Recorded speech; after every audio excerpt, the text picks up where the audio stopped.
You won't believe the backyard transformations on these two Summerlin West homes. My clients went all in to build a custom pool, and what's more exciting is the return on investment on this upgrade. Stay tuned as I share with you the equity potential. So I want to share with you the two pools that I will be talking about. This is house number 1.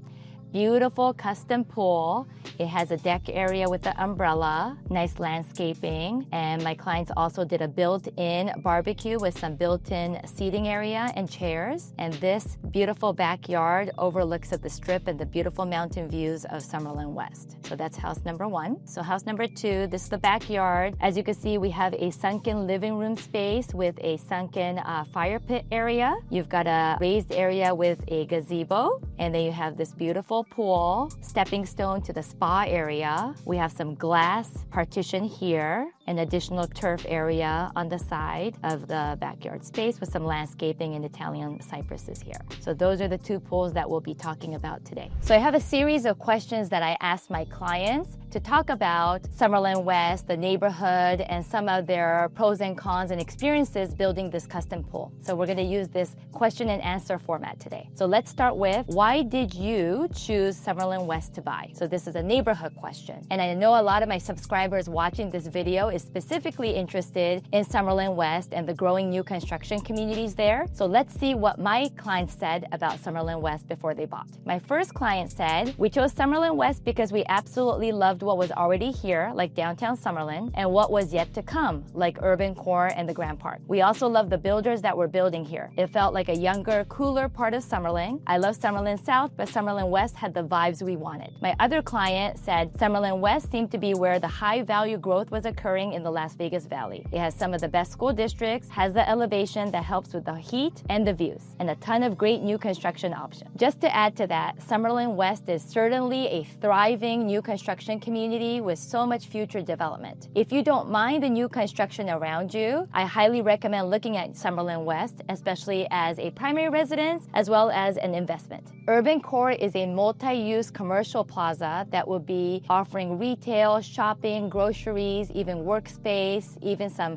luxury apartments. And this will be located between the 215 Summerlin Parkway exit and going all the way north to the Lake Mead exit on the west side of the freeway. And Summerlin calls it the yin to the yang of downtown Summerlin. So this is just kind of like another downtown Summerlin, indoor-outdoor shopping and recreational spaces, a great gathering spaces for all the residents in Summerlin West. And I cannot wait for that to be open because that will drive a lot of traffic. Another development that we have already seen construction start is the Grand Park. I just released a new video about Shawwood Arcadia community, and that new community is adjacent to the new Grand Park that is going to span over 92 acres in size. It already has slated 3 baseball fields and lots of outdoor recreational fields and parks, and it's going to be really, really highly activated. And the last future development that I'm particularly interested in is the Astra community, which is a full custom home guard-gated community on the elevated lots off of Lake Mead going westbound. And this custom guard-gated community is going to offer incredible home sites. I heard that it starts from $4 to $7 million, and these are half-acre plus lots. And I could only imagine what kind of views you get from that elevation on the west side looking out to the strip. So stay tuned for more content on Astra.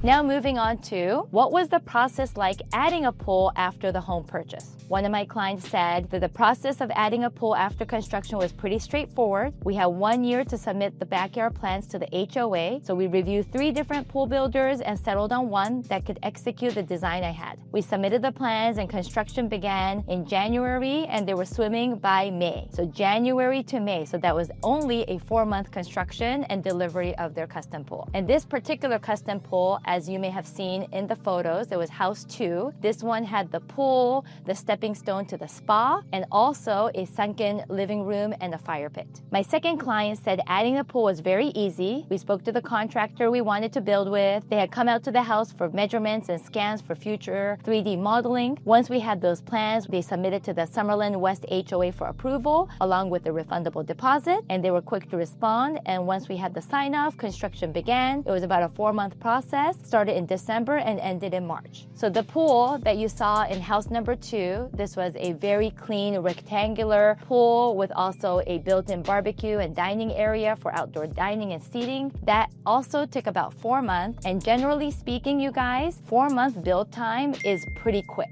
I have had clients that actually bought during COVID and constructed a pool during COVID time, and their pools easily took anywhere from 8 to 12 months because of the lack of labor, materials, where they couldn't fulfill a speedy turnaround like this one, where my clients built their pool and their backyard in less than 4 months. Moving on to what kind of pool did you choose and why? So my first client said, we chose a saltwater heated pool. I turn the heat on in the summertime in Las Vegas and also wear hoodies year round because I hate being cold. So heated was definitely going to be the case. We went with saltwater because I heard that was better for the skin than strictly chlorine. My second client said our lot size was relatively small, so we wanted a pool that was fair to the usability of the space. We went with the materials that would make for the best mix of durability, heat resistance, and still look high-end. There isn't much that the builder of the pool cannot do in terms of design, so it's really up to you and your creativity and preference. Now let's talk about one of the most interesting questions of this video. What challenges or surprises came up during the install? So let's see what my client's take was on this particular question. Challenges, I say communication. There would be weeks where nobody was working on the pool and we wouldn't get any notice. Just a sad hole in my backyard. Also the landscaping. The trees they installed initially all died and we went with another landscaper to replace them. Dealing with contractors can sometimes be iffy. My second client said the biggest surprise was the fact that the maintenance was more or less the same cost to do myself versus hiring somebody. I would also caution to be good about making sure that any property damage done during construction is handled and documented. One last surprise was that it hasn't made my water bill nearly as bad as I thought it would.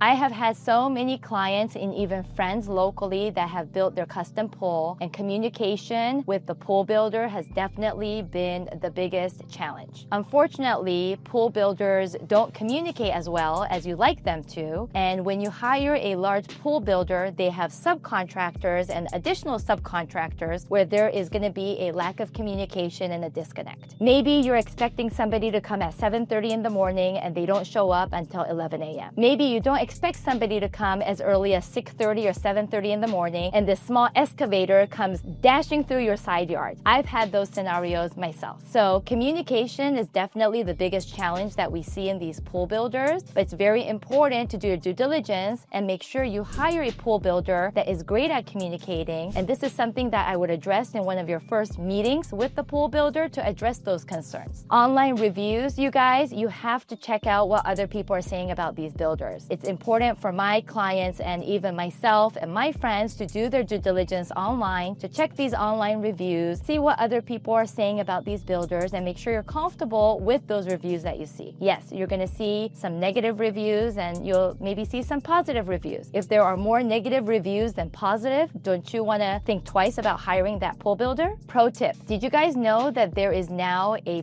pool restriction in the size that it could be? Well, as part of our water conservation efforts, there has been a new regulation where you cannot get any new permits on a brand new pool and spa that's more than 600 square feet, and that is calculated based on the surface area. So just as an example, if you were to do a beautiful infinity edge pool with waters coming down on all 4 sides of your elevated pool, that size do count as your surface area. So it has to be less than 600 square feet. By the way, if we haven't met yet, konnichiwa, my name is Kaori Nagao, your global real estate advisor helping you find your new home. Whether it's a new construction home or a resale home anywhere in the globe, I'll be more than happy to help you. Remember, I have referral partners within my Sotheby's network in every market, every city, so feel free to reach out to me for all of your real estate needs. If you're thinking about making a move, let's connect. Scan my QR code on the screen, or you can find my contact details in the description below. I love hearing from you, so please reach out to me and let's keep going.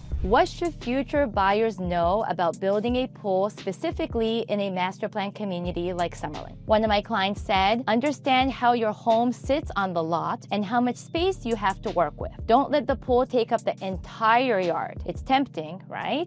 And also know how the sun hits your backyard during the time you'll be using the pool. Make sure you add shade. Also, don't put trees that drop leaves near the pool. You'll hit yourself. My second client said the main call out I would say for building is to know the regulations of the HOA HOA and distances required from your house and property line for anything you add. You don't want them to dig and have done cement, then get hit with something like that, although the builders are also good about knowing what the rules are. Take your time too and be thoughtful and thorough with how lights hit your yard, how you expect to use it, etc. So couple of great takeaways here. First of all, when you are within a master plan community and usually a second sub-community, you need to get your drawings and your renderings approved by both HOAs. So you have to get your renderings approved first by your sub-HOA and then by the master plan community, in this case, Summerlin West. Understanding the position and the size of your home site and how that pool and the backyard space looks like, I think is extremely important. I have a lot of buyers that have bought a home site where their backyard is more wide and narrow versus deep, so they had to do a rectangular pool, for example, and a spa. The direction of the sun is a key factor. I just spent this past weekend walking home sites with a couple from the Bay Area, and if you're watching this, you know who I'm talking to about, and we were blown away by the different conversations we had when we were on the actual home site. You know, I might be the only buyer's agent with a compass on my phone looking at different directions on the home site, but that's me. I need to know what direction the sun will be traveling during the day. Is my house facing north and south,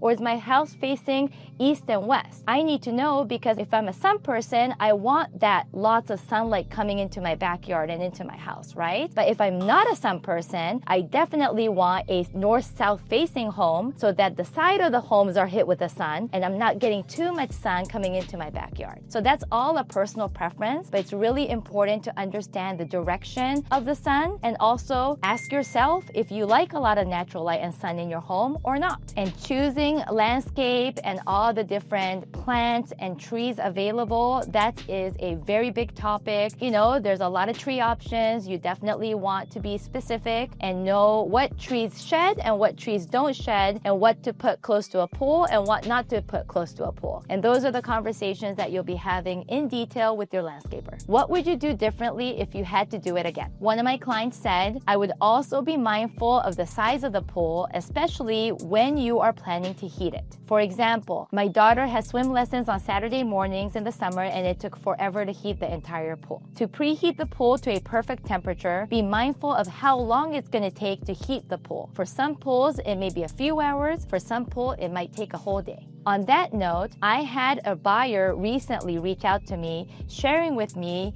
the amount of time and cost it took to heat her pool. It just was too much that she ended up placing solar panels to heat her pool. And these were solar panels dedicated for the pool heating only. So that's another pro tip that you might consider. The question you've been waiting for, and thank you so much for staying till the very end. How much value can a pool add for a home in Summerlin West? One of my clients said, I think a pool is absolutely necessary in Las Vegas. I honestly think that you're at a disadvantage from a resale perspective if you don't have a pool. I do think I probably went a little bit overboard on mine because this was our first pool I've ever had in my life. So I want it to be nice, but I definitely think it adds value. How much value would depend on the size of the pool and the features. We have a hot tub and a sunken fire pit incorporated into ours. We also went with travertine flooring instead of pavers. My second client said, I feel like a pool is a major differentiator and the backyard experience can be one that sets homes apart in Summerlin West. Landscaping as well. I expect that I at least am enjoying a one-on-one return on investment and getting to use it a lot in the summer has been a joy. So here's the moment of the truth.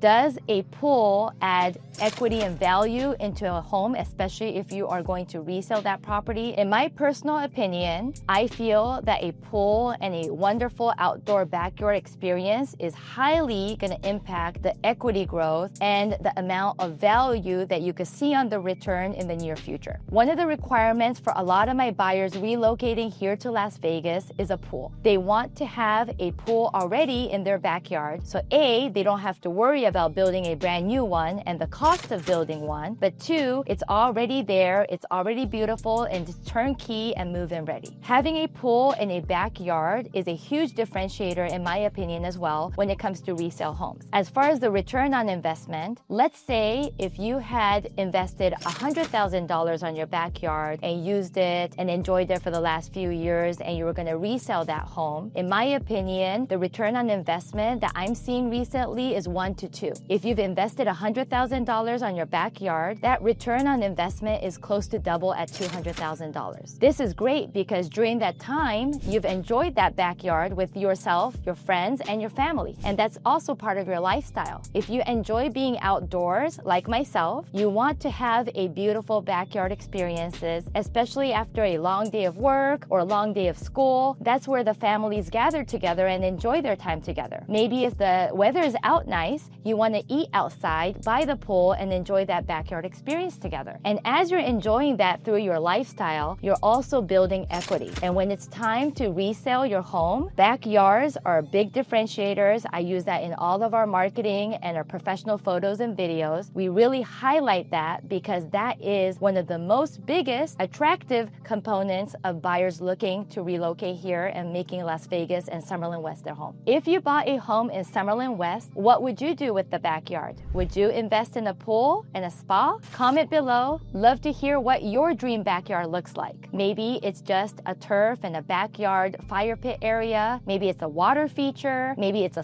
pool. Maybe it's just a jacuzzi. Everyone has their personal preferences, but to be able to have another space within your indoor-outdoor space within your home to enjoy is a huge value, especially for a lot of families and people relocating here to a much nicer weather from where they're from back home. If you want to stay up to date on new construction homes, market trends, and living in Las Vegas, make sure you check out one of my videos surrounding me. If you're new to my channel, thank you so much for finding me. I would greatly appreciate it if you could smash that subscribe button and hit that notification bell so you're made aware of my weekly content. Help me get to 10,000 subscribers, you guys. I'm this close, and it'll make me really happy if you found this video educational to share this video with your friends and family. Thank you so much. I love hearing from you, so keep commenting and engaging, and see you on the next one.